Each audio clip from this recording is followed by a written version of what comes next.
So I'm a big fan of getting people to master the camera first, more than having more slides. Yeah, for sure, slides are really valuable in some cases, but virtual presenting has made people rely upon them even more than face-to-face presenting did.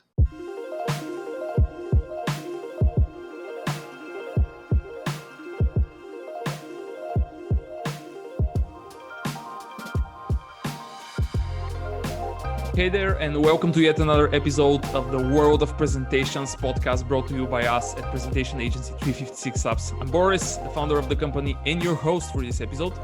And today we have a colleague of ours who is a presentation skills and storytelling trainer. Rob Willis works with companies from all over the globe and gives their teams the tools they need to communicate effectively. I personally stumbled upon Rob's work on LinkedIn, and we immediately connected through our passion for presentations. And now it's time for me to ask him some, I would say, quite cool questions that I'm sure will help you as the listener elevate your presentations once again. Rob, welcome to the podcast. Hi, Boris. Good to be here. Let's start with a little bit of intro about you. Tell us a little bit about yourself. Well, as you so rightly put it across, I'm a presentation skills and storytelling trainer. And I work primarily with companies in the tech and fintech branches, mostly rapid growth. Use stories and story-driven communications as a better way to connect with their clients, but also work internally and motivate teams as well. All right, that was short and sweet. So, Rob, there was something very interesting when we were discussing the podcast. You said that you draw most of your inspiration about public speaking from the theory of marketing. Now, Yes. How about that? Tell us more about it. There are two books that I read which were really a game changer for me. The first was called Building a Story Brand by Donald Miller. He also runs a company, which I believe is now called Business Made Simple. But it all started with this story brand theory. And the other was called Made to Stick by Dan and Chip Heath. And what I found about marketing is that as speakers, we're trying to do the same thing as marketers, in that we're trying to persuade people and we're trying to show value to them. We need to get their attention. We need to show them a better way of doing something. And we need to show them that that is the right path for them. And a speech needs to do exactly the same thing and needs to consider exactly the same things as well. So particularly Donald Miller, I really like his perspective of making your customer, or in our case, your audience, a hero figure and acting as a guide to them. And it's our job to understand what their hero wants and what their problem is. And until you can define those two things, you have no way of knowing how to get them to the point that you want them to. So that's why, for me, marketing is such a powerful resource to draw from in any kind of communication. All right. That is like, that being said about the hero and you knowing who they are and where they want to go. Obviously, in our world, that means, hey, you need to know the audience. Right? Yeah, for sure. You need to know your audience. There was a little bit, and when you work with your customers and your clients, how do you approach and what do you do with them so that they understand who their audiences would be? Like, what are those practical things that you ask them to do or you help them do so that you get a better sense of who are they speaking to? I think the first thing just to say is that and you might find this too, when you bring these questions to people, like considering the audience, often people have never stopped to think about that in the first place. They've thought, okay, I've got to deliver this presentation. I've not got much time. Let's just get it done. And they're not even thinking about their audience. So I think simply just making people disciplined about, okay, who are we talking to? That's already a big step that can put people way ahead of everyone else. But after that, there are ways you can cultivate this further. And there's two main parts, I think. Either you can just use plain empathy. So if you kind of know the people or you know people who are like them, you can just put yourself in their shoes and try and imagine them and who they are. And there's some exercises you can do to really bring that out. You can ask yourself questions like, first of all, what is their problem? We spoke about this already. But then a very powerful question to add on to that is the problem you're defining just the opposite of the solution that I'm offering? Because I don't know about you, I found this. I say I want to sell presentation skills training to people. And Mike could say, oh yeah, their problem is they don't know how to give presentations well. That's not their problem. Their problem is that their clients aren't engaged. The executives don't understand what they're being told by data analysts. This is what we have to unearth. Then you need to go a step further, put it in some more tangible terms. Really need to get it to the point where you can understand how that person would describe this problem if they were just talking to their mate in a pub, basically. All right. So do you see with your customers, you were about to say something, go ahead. Yeah, I'm just saying, and the one way you can leapfrog that entire process is if you know someone who knows them really well, just ask. That's the second way that you can get to this. And a really easy thing to do. Yeah, absolutely agree. I mean, I always say that one of the channels where you can find information about your audience is actually the people around you, right? Mm-hmm. Because if you just think about it, it's either your like closest friends, colleagues, sometimes your family. And I always, because I have seen it in action, I always say that those people, if you ask them for information, they sometimes have information that's not public even, right? And yeah, for sure. Yeah, because like you can find a lot of information, for example, on the web, mm-hmm. right? For somebody, if you know their names. However, what somebody will tell you about their closest friend, let's say, mm-hmm. will be potentially very, very different. And so it may turn out to be invaluable, like it could be so precious. Yeah. Yep. Yeah. Oh, sorry. Yeah, but it's actually completely right what you're saying. If you're talking to a close friend, you're also getting a different perspective because we're not just interested in an external problem. There's always an internal element to that. So another question you can ask yourself is, what keeps my audience up at night? And it'll be different. I mean, you can, a CFO will have a very different worry to a CMO. And you need to understand that if you're going to talk to them skillfully. Yeah, for sure. And obviously the finance person will have completely different issues that they're faced with compared to the CFOs, right? I mean, it is very different story for those otherwise very similar roles. Being on the CFO is completely different than just being one of the people that runs or more or less runs the daily operations. Anyway, understanding the audience is obviously absolutely critical. Do you see your customers actually doing that?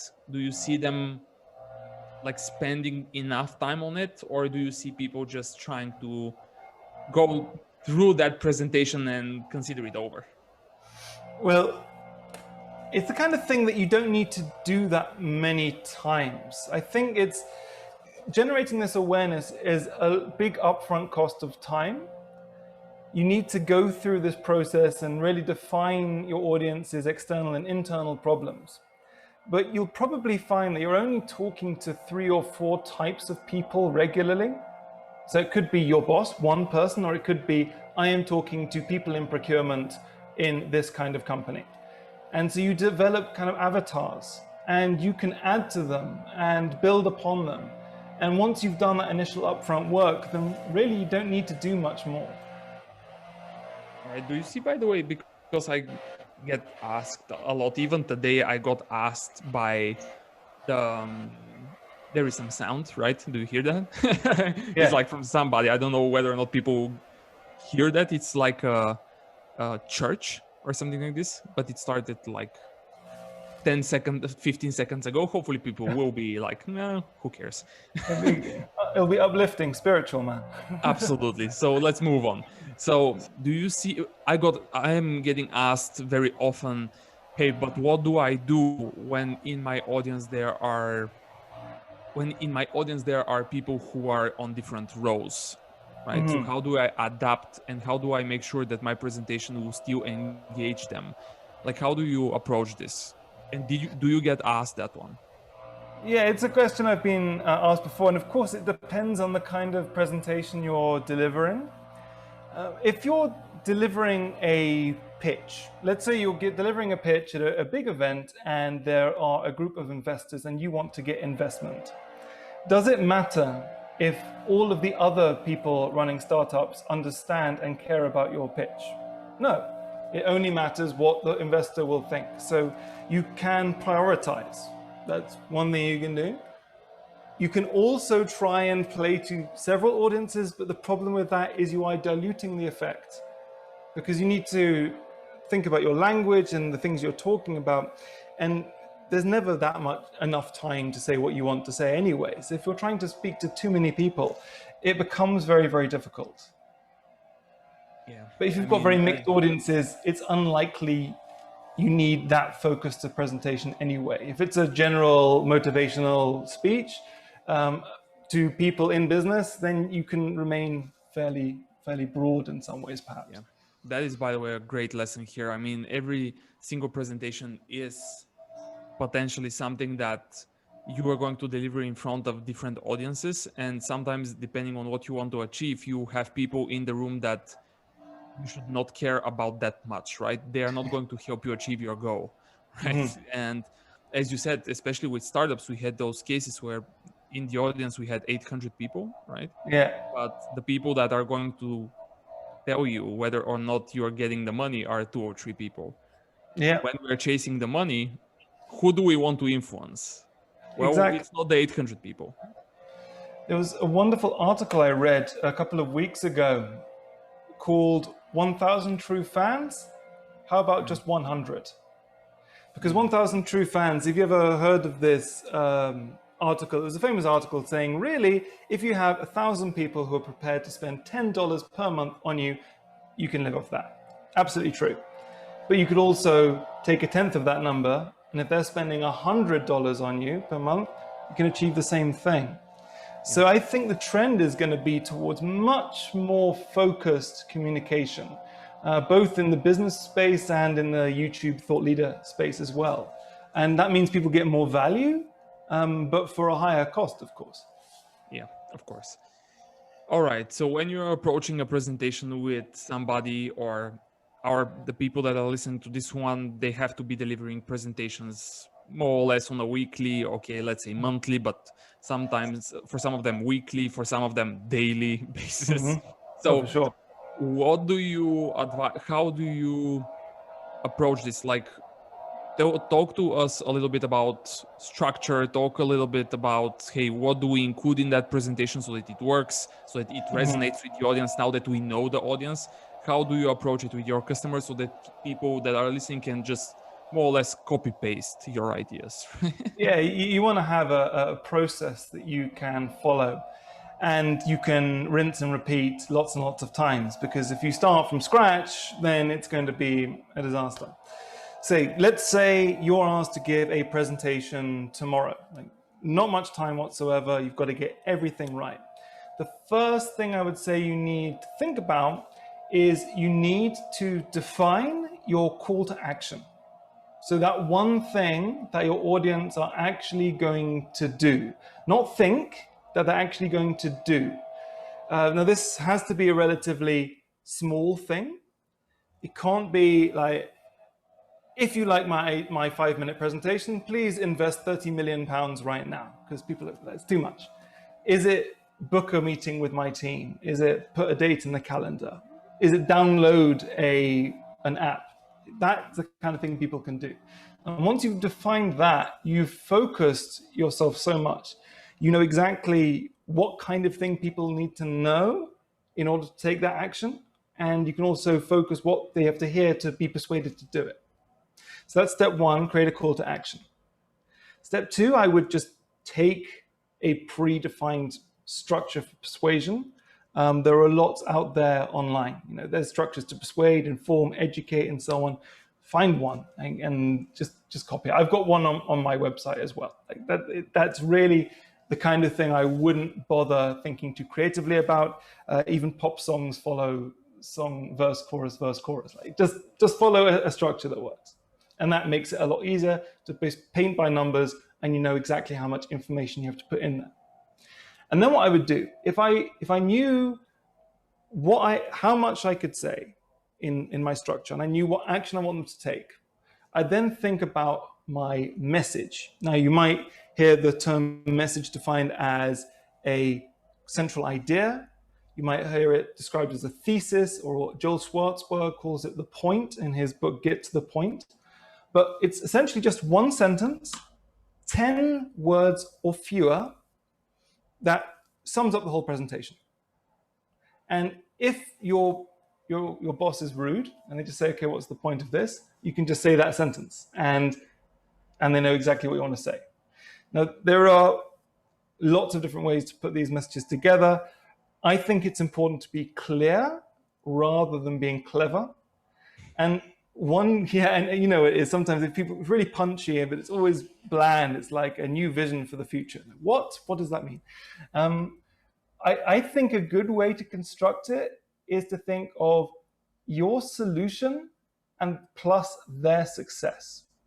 If you can sum up what your solution is and their success in the sentence, then they pretty much know everything they need to take the action. Okay, that's step 3. You've got your message.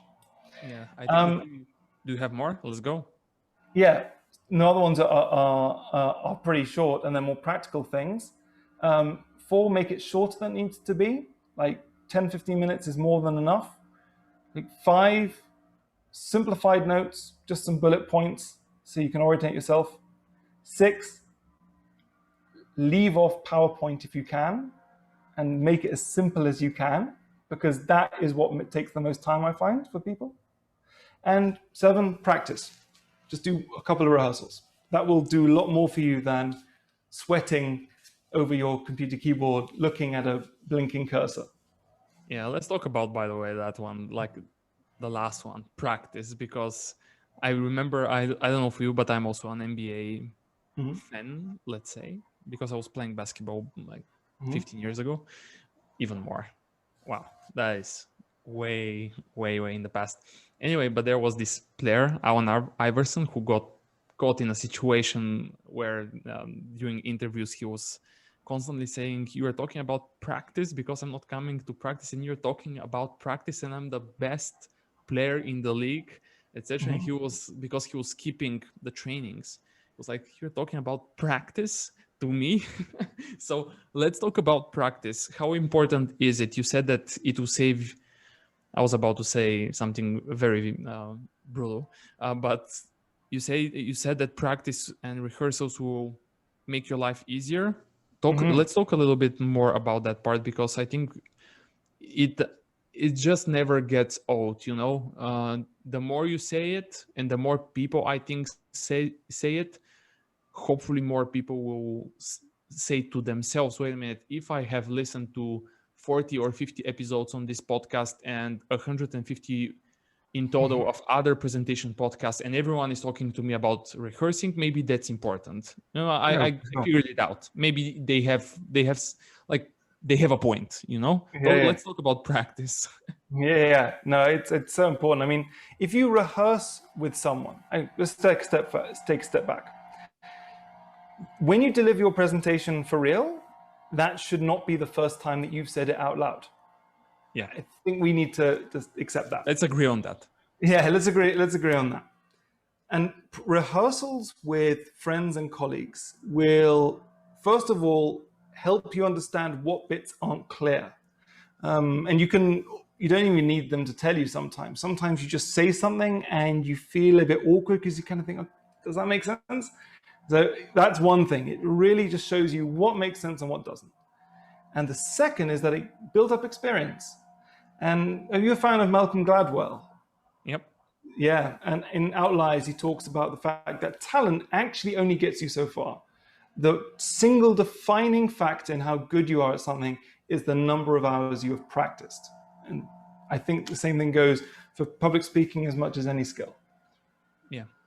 I would say that sometimes when you say that when you're rehearsing, you sometimes find what's clear and what's not clear. I would say that when I'm rehearsing, most of the times I rehearse by myself and not with colleagues or friends or the team here. even though I have done that too. But even when I'm alone in a hotel back in the past, when we were Yeah. going to hotels and stuff like that, even when I'm at home and rehearsing something that's super important, I try to say something, and it's just not there. Like I'm like Yeah. I go and say to myself, "Wow, that's not ready yet." I mean, Yeah. even I don't understand myself. Like that is, I don't know if that happened to you, but especially for some presentations that are brand new, right? New content, new stuff that you're about to be presenting. You're going through it for the first time, and it's Yeah. so new. You say something out loud because, again, rehearsing is all about you doing it in the same way as you're going to do it in front of the audience. And I have called myself saying something that's so illogical or stupid or doesn't make sense at all. And I was like, okay, let's go back again. Let's go back. Let me try again. And yeah, I mean, even without people around you, you can find yourself in those situations. Or at least I have found myself in those situations. I don't know about you. No, man, I feel the pain. I feel the pain. I also find that I list things in bullet points and it looks kind of cool. And I think, yeah, that's going to be awesome. And then I try and say it out loud and it feels so awkward and so stumbling. I cannot say that. So you need to actually say it. That's how you learn to think and how to express ideas.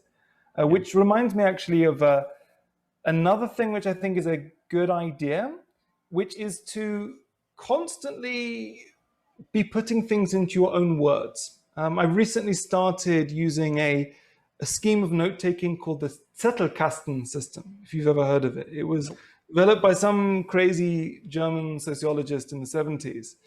And it comprises of basically atomic notes, little ideas on cards. And you can provide links between them. There are programs that do that nowadays. But what makes it work is that for each of these cards, it has to be in your own words. So you get used to putting things into your words. And if you can't do it, you need to keep at it until it eventually works. And that's what I find great speakers do is they're essentially repeating a few ideas over and over again. Like if you look at Gary Vaynerchuk talking on, and he pretty much does everything impromptu. But it's also not really impromptu because he's just repeating little fragments and sound bites that he's used in other kinds of interactions over and over again. And that's why he sounds so fluent.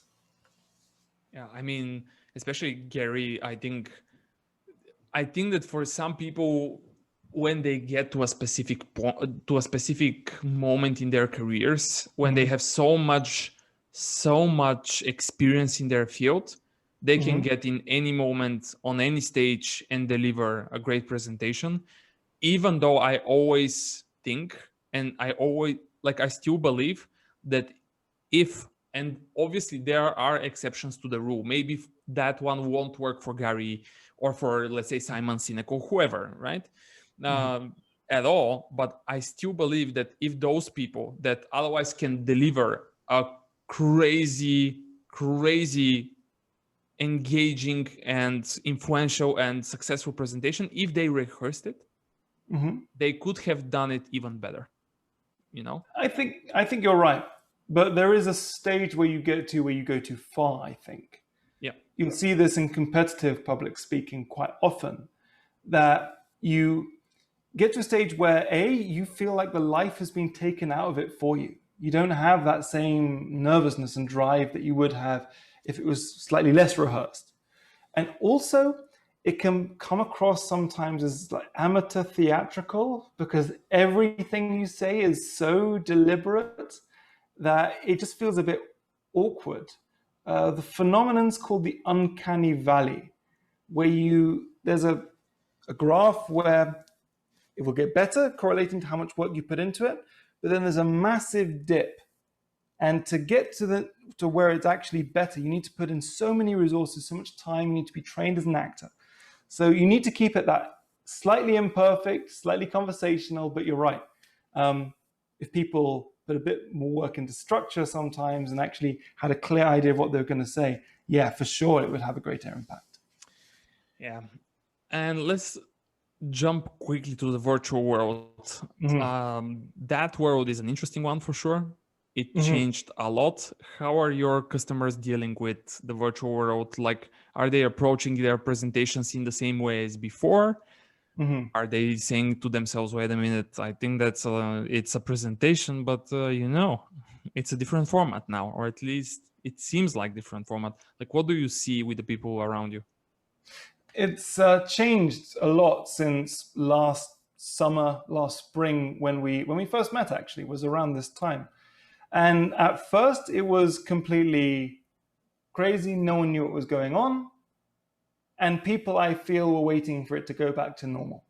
Now we're talking about the new normal, and things are going to be online, and we're still not at a stage, I think, where people know how to give virtual presentations effectively, but the drive is there. Unfortunately, I think the world's fallen into some bad habits with virtual presenting.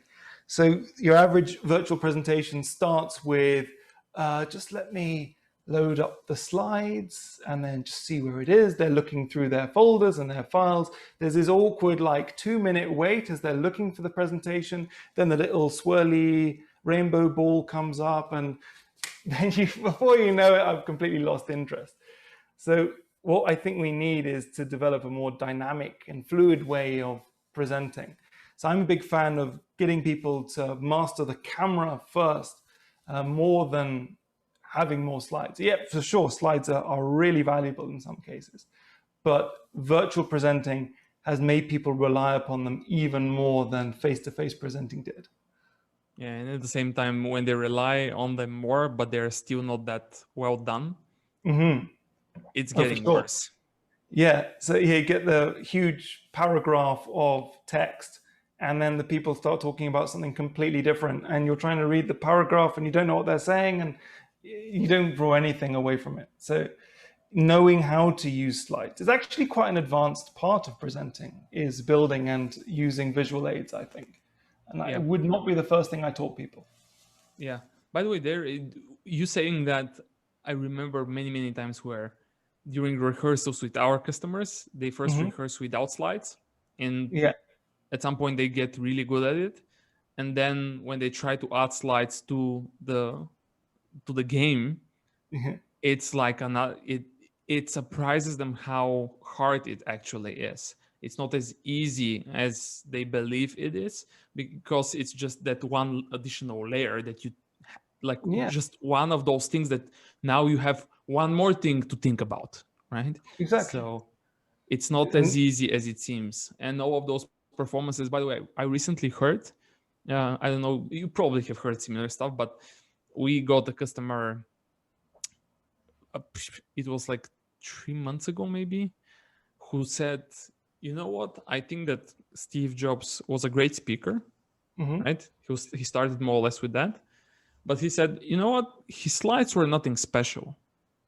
And I was like, why do you think so? And they're like, well, there is almost nothing on his slides. They're so simple and they're nothing special. And I'm like, yeah, but you know how hard it is to come up with something like this, and how hard it is to actually synchronize yourself with those slides so that it seems so well done and seamless, right? And many people look at those presentations and they see that they more or less look at me, at Kobe Bryant back then when he was playing, and he was like making the game look easy, you know?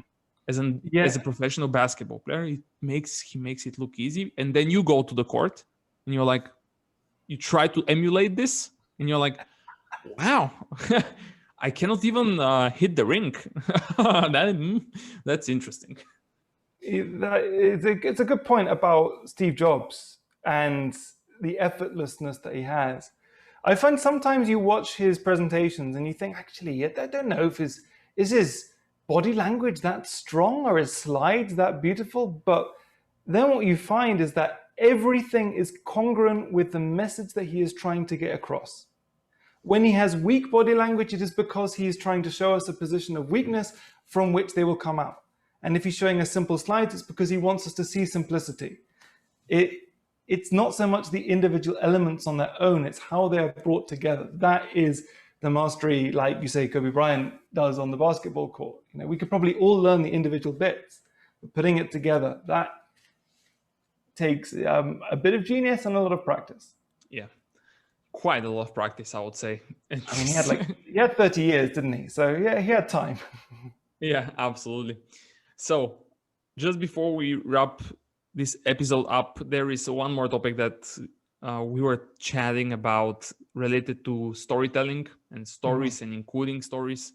Why is, in your opinion, storytelling, and why are stories important for people to include in their presentations? Like, why should they do that? Like, let's go there for a second. I think this can be answered with a question. Have you ever had something described to you that sounded like complete gobbledygook? He's like, what the hell are they talking about? And then you said, can you give me an example? And then they gave the example and it was all clearer.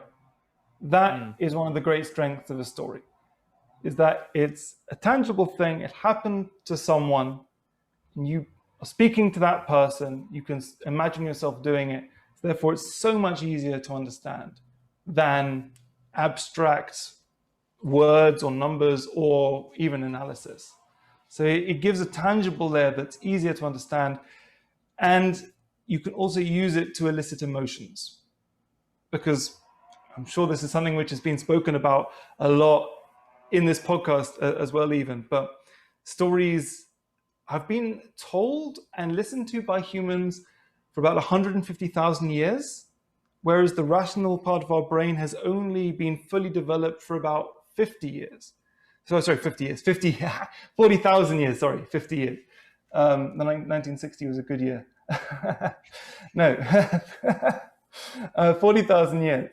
So roughly 3 times as long we've been telling stories, which means they have this capacity to tap into our subconscious. So if deployed correctly, if the story is relevant to the topic you're talking about, as well as the people you're talking to, they can be hugely powerful. Yeah, well said. Relevant to the topic and to the people. Not just any story, but relevant to the topic and to the people. That is a big one. And sometimes it's hard to come up, like it's, when you started with, hey, try to put yourself in the shoes of that person. But sometimes even, by the way, even for me, sometimes I spend a lot of time, especially for some important talks, and I'm like, okay, let me spend quite some time trying to figure out like what's in their life, and I do crazy things trying to figure out, okay, I'll try and imagine that I'm ghosting this person, like I wake up next to them, I look around them, I'm constantly behind or somewhere around them, looking throughout their whole day. What are they seeing? How are they experiencing it? And even though you can do something like this, it's hard to empathize completely, like sometimes you want to do the most, and sometimes even the people that are listening are like, I have done this, I try to understand them, and I still didn't figure it out completely, right? It's not as easy, but at least it's so much worth trying, right? It's so much worth trying. Yeah, I mean, you were about to say something, I think, but anyway. No, I was just about to compliment your sort of sting, every breath you take, deep dive into the lives of others. This is only for the important presentations, right? I always say, hey, this is just for the important ones. Don't spend that amount of time. I also don't spend that amount of time on any presentation that I did, on every presentation. It doesn't make sense. Yeah, but you wouldn't have time. But when the stakes are super high, then it makes sense.